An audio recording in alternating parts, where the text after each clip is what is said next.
Hey guys, welcome to our YouTube channel anime parasite. आज मैं आपके सामने combatants will be dispatched anime के एपिसोड 2 को एक्सप्लेन करने वाली हूँ। अगर आप हमारे चैनल पर नए हैं तो आप हमारे चैनल एनिमे पैरासाइट को सब्सक्राइब करना मत भूलिएगा। तो चलिए बिना किसी देरी के एक्सप्लेनेशन को स्टार्ट करते हैं। शुरुआत के सीन में एलिस बूढ़े सोल्जर्स को प्रैक्टिस करते देख इम्प्रेस हो जाती है। स्नो बताती है, डीमन से लड़कर हमने बहुत से यंग सोल्जर्स को खो दिया। क्या तुम सच में 6 की यूनिट ज्वाइन करोगी एलिस? एलिस रिप्लाई देती है, मैं एक हाई स्पेस हूँ, कुछ भी कर सकती हूँ। स्नो उसे सबका इन्फॉर्मेशन देती है। इस लिस्ट में सोल्जर्स की स्ट्रेंथ और योग्यता लिखा हुआ था। स्नो आगे बताती है, मैं हमारी टीम चुनूंगी, सभी को ट्रेनिंग रोकने का ऑर्डर देती है। लिस्ट देखते हुए एलिस पूछती है, तुम्हें क्या लगता है? 6 जवाब देता है, वॉर गॉड एलेक्जेंडराइट मुझे पसंद आया। एलिस कहती है, ये तो काफी ओल्ड है। उसे पिक्स दिखाती है जो कि काफी स्ट्रॉन्ग थे। एलिस स्नो का बाल खींचते हुए कहती है, हम इन दोनों को लेंगे। उसे उन दोनों से मिलवाने को बोलती है।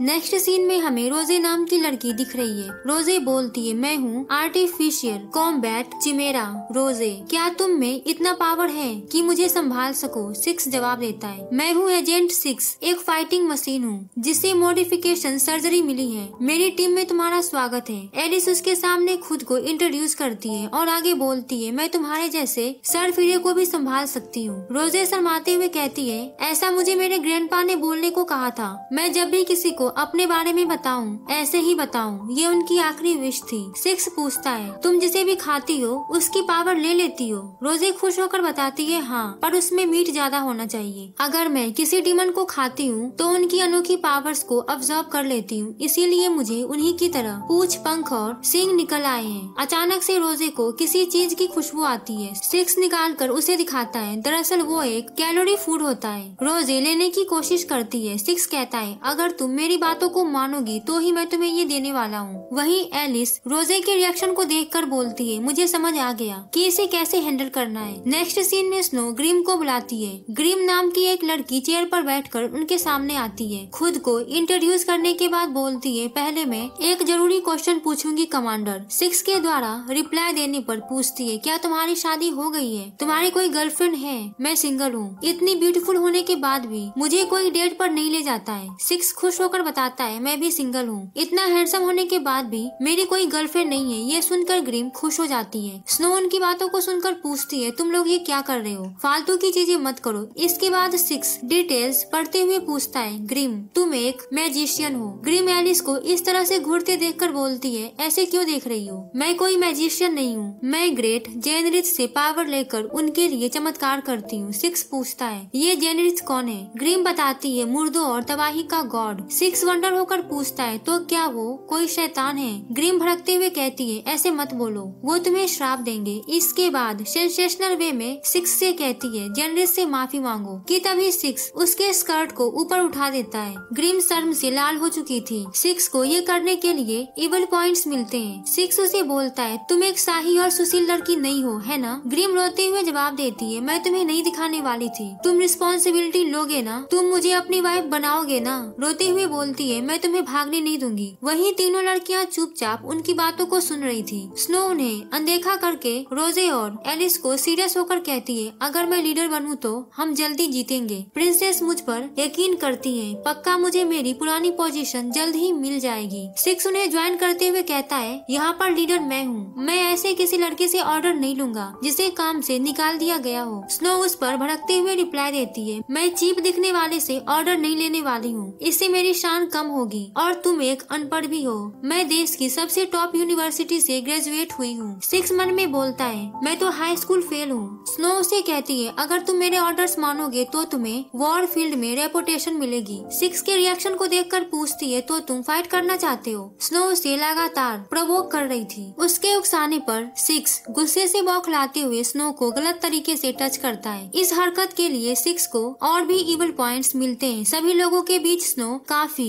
अनकंफर्टेबल फील करती है। इसके बाद गुस्से से 6 को मारने के लिए फॉलो करती है। वही 6 उससे माफी मांगता है। बौखलाई स्नो उसकी एक भी नहीं सुन रही थी। उसी वक्त वहाँ पर प्रिंसेस टिलिस आती है। स्नो तुरंत रुक जाती है। वही 6 टिलिस के पीछे छुपकर बोलता है, क्या तुम प्रिंसेस के सामने तलवार उठाओगी? स्नो अपना गुस्सा मन में दबा कर जाते हुए कहती है, संभल कर रहना। प्रिंसेस 6 से बोलती है, तुम ऐसा कैसे कर सकते हो? स्नो एक सीरियस प्रिंसेस लड़की है। उसने नाइट बनने के लिए बहुत हार्ड वर्क किया है। एक गरीब अनाथ होने के बाद भी लगातार हार्ड वर्क करके वो आज ऐसी बन पाई। सिक्स को आश्चर्य होता है क्योंकि उसे लगा था स्नो एक अमीर बाप की बेटी है। साथ ही प्रिंसेस से वहाँ आने की वजह पूछता है। प्रिंसेस उसे बताती है 2 रूम खाली नहीं है। अगले सीन में एलिस और सिक्स एक रूम में ही दिखाई दे रहे हैं। एलिस कहती है मिशन के लिए हमारा एक साथ रहना अच्छा है। लाइट जलाते हुए कहती है जितना सोचा था यहाँ की टेक्नोलॉजी उससे बेहतर है। सिक्स स्माइल के साथ जवाब देता है चलो कुछ बड़ा करके इस जगह को हासिल करके इनाम पाते हैं। एलिस रिप्लाई देती है उन्हें कम समझना हमारी बेवकूफी होगी। अगले सीन में सिक्स, एलिस, ग्रीम और रोजे दुश्मनों पर नजर रखे दिख रहे हैं। एलिस दूरबीन से उन्हें देखकर बोलती है वो बेवकूफ सामने से भिड़ रहे हैं, क्या तुम लोग ऐसे ही फाइट करते हो? स्नो बताती है दुश्मनों को सामने से हराकर शान बढ़ती है। वैसे हम यहाँ पर क्या कर रहे हैं? सिक्स बताता है हम उनका सप्लाई यूनिट्स तबाह करेंगे। स्नो कहती है सप्लाई यूनिट्स में लोअर रैंकिंग डीमंस होते हैं, उनको हराने से कोई शान नहीं मिलेगी। एलिस बोलती है पावरफुल दुश्मन डीमन लॉर्ड और उनकी सेनाएं, एक अकेले यूनिट क्या उसका सामना कर पाएगी? सिक्स स्नो से बोलता है तुम एलिस की बात अच्छे से मानती हो। रोजे सिक्स से बोलती है कमांडर मुझे भी पावरफुल दुश्मन से फाइट करना है। ग्रैंडपा की यही लास्ट विश थी, सभी डीमंस को हराकर सबसे पावरफुल चिमड़ा बनूं। ताजा मीट खाने में टेस्टी लगता है। एलिस रोजे से कहती है तुम उनके सामान का जो चाहे कर सकती हो। स्नो रोजे को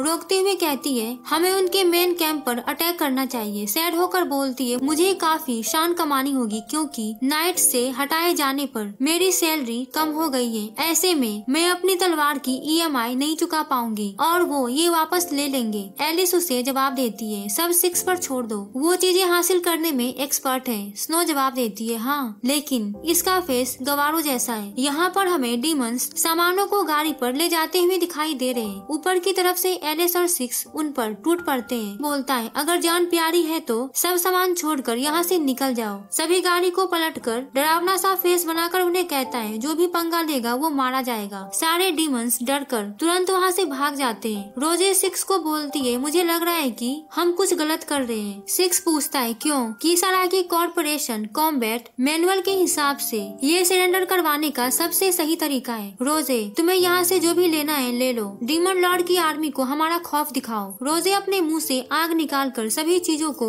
जलाने लगती है। दरअसल वो खा भी रही थी। ये देखकर सिक्स चौंक जाता है। तभी आसमान में बर्ड पर एक लड़की को देखकर सिक्स पूछता है ये कौन है? रोजे और स्नो उसे देखकर चौंक जाती है। बर्ड पर बैठी वो डीमन बोलती है अब तुमने हद कर दी, तुम अजीब आर्मर वाले, तुम लीडर लगते हो, तुम क्या कर रहे हो? सिक्स हर एंगल से उसकी पिक्स निकालने लगता है। वो पूछती है तुम ये क्या कर रहे हो? सिक्स जवाब देता है तुम्हारा एटीट्यूड और कपड़े, तुम एक लीडर क्लास डीमन हो। जवाब देती है बिल्कुल, मैं हूँ आग की हैनी, डीमन लॉर्ड के एलिट 4 में से एक। तुम इंसान होते हुए भी मेरी पावर्स को समझ सकते हो। वही सिक्स लगातार उसकी फोटोज निकाल रहा होता है। आगे बोलती है जिस तरह से तुमने सप्लाई सामान पर अटैक किया, तुम्हें कोई भी शान नहीं है ना? तुम्हें मारना बड़े शर्म की बात होगी। अगर ये सप्लाई लौटा दिया तो मैं तुम्हें जिंदा जाने दूंगी। सिक्स एलिस से पूछता है आज के लिए इतना काफी है ना? ये बहुत ही स्ट्रॉन्ग लगती है। एलिस कहती है इसीलिए तुम्हारा प्रमोशन नहीं होता है। वो डीमन हंसते हुए सिक्स से बोलती है तुम सच्चे हो, मुझे पसंद आए। डीमन लॉर्ड की आर्मी में आना चाहोगे? मैं तुम्हें इंसानों को संभालने का काम दूंगी, तुम जितनी चाहो उतनी गर्ल्स के साथ एंजॉय कर सकते हो। सिक्स बिना सोचे कहता है आज से मैं आपकी टीम में हूँ। एलिस सिक्स को बोलती है उसकी बात मत मानो। स्नो कहती है शर्म आनी चाहिए, दुश्मनों का साथ दे रहा है। सिक्स डीमन से बोलता है आई एम सॉरी, मेरे पास पहले से ही कॉस्प्ले करने वाले बॉस है। डीमन रिप्लाई देती है जानती थी तुम जैसे किसी को भी धोखा नहीं दोगे। तुम्हारा नाम क्या है? जवाब देता है मुझे सिक्स बुलाओ। इसके बाद डीमन सिक्स पर अपने पावर से अटैक कर देती है। सिक्स बचते हुए कहता है हम तुमसे ज्यादा है। स्नो और रोजे को फाइट करने के लिए बोलता है। स्नो कहती है नहीं, मेरा फ्लेम ज़ैपर उससे लड़कर पिघल जाएगा। दोनों के द्वारा मना करने पर एलिस को आवाज लगाता है। दूर खड़ी होकर एलिस कहती है मैं यहाँ से सपोर्ट दूंगी। ग्रीम को आवाज लगाता है पर वो सो रही होती है। उनके रिएक्शन को देखकर सिक्स चिढ़ जाता है। वहीं वो डीमन उस पर हंसने लगती है। अटैक करते हुए कहती है मैं तुम्हें नहीं मारूंगी, लेकिन अलर्ट नहीं रहे तो जल जाओगे। सिक्स के रास्ते में बर्ड भी आ जाता है। वो किसी तरह डीमन के अटैक से बच रहा था। उसके अटैक से बचते हुए सिक्स अपने टीम मेंबर को गुस्से से कहता है मैं सच में उनकी टीम में चला जाऊंगा। एलिस बर्ड के ऊपर अटैक कर देती है। ये देखकर सिक्स खुश हो जाता है। डीमन एलिस को देखकर बोलती है क्या वो इंसान है? उससे अजीब सी स्मेल आ रही है। और ये वेपन तुम कौन हो?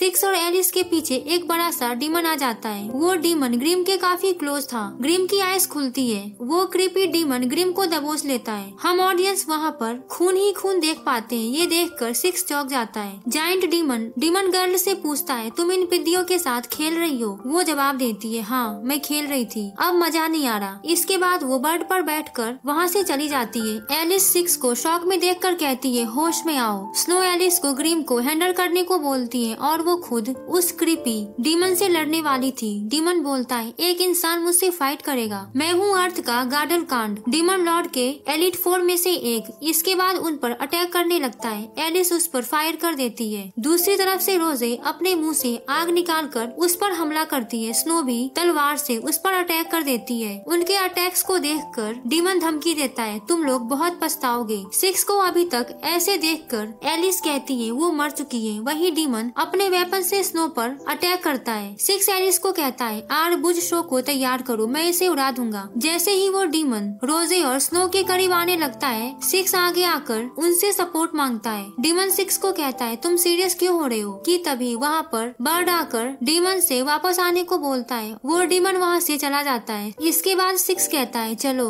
ग्रिम का अंतिम संस्कार करें। स्नो बताती है, ग्रिम इतनी सी चोट में नहीं मरेगी। स्नो से बताती है, ग्रिम जेनरिथ की आर्च प्रिस्ट है, वो कितनी भी बार मर जाए फिर से जिंदा हो सकती है। वे सभी ग्रिम को लेकर मंदिर आते हैं। सिक्स वंडर होकर पूछता है, क्या हम इसे यहाँ पर जिंदा कर सकते हैं? स्नो जवाब देती है, हाँ, हमें इसे इसके ऊपर लिटाकर कुछ सौंपना होगा, रात में वो जिंदा हो जाएगी। सभी वहाँ से चले जाते हैं, पर सिक्स वहीं पर रुकने की बात करता है। रात के समय सिक्स अकेले ग्रिम के पास बैठा था। अचानक से एक सफेद रोशनी ग्रिम को कवर कर लेती है। ये देखकर सिक्स हैरान था। ग्रिम का सिर वापस आ जाता है। सिक्स को सामने देखकर पूछती है, कमांडर यहाँ पर क्या कर रहे हो? रिप्लाई देता है, मैं तुम्हारे जिंदा होने का वेट कर रहा था, बस तुम्हें जागने के बाद अकेलापन ना फील हो, इसीलिए मैं यहाँ पर रुका था। ग्रिम कहती है, कोई भी मेरे लिए इतना अच्छा नहीं रहा है। नॉर्मली लोग मुझे अजीब समझते हैं। कमांडर मेरे साथ डेट पर चलना चाहोगे? सिक्स ऐसे रिएक्ट करता है। नेक्स्ट सीन में सिक्स ग्रिम को व्हील चेयर पर तेजी से ले जाता हुआ दिखाई दे रहा है। ग्रिम को कीसारागी कॉर्पोरेशन का व्हील चेयर काफी पसंद आता है। ग्रिम सिक्स को कहती है, तुम्हें आर्मी छोड़कर इस देश से चले जाना चाहिए क्योंकि तुम्हारी जान को खतरा है। सिक्स बोलता है, इस यूनिट में काफी सारी गर्ल्स हैं, मैं नहीं जाने वाला। आगे एक लेडी पुलिस उन्हें रोकती है। ग्रिम के साथ उसकी थोड़ी बहस हो जाती है। ग्रिम उसे अपने पैरों से मार देती है। इसके बाद हाथ में रखे डॉल को मूव करने से उस लेडी को प्रॉब्लम होने लगती है। सिक्स पूछता है, क्या ये तुम्हारी पावर है? जवाब देती है, हाँ, पर इसके बदले मुझे उसके जितना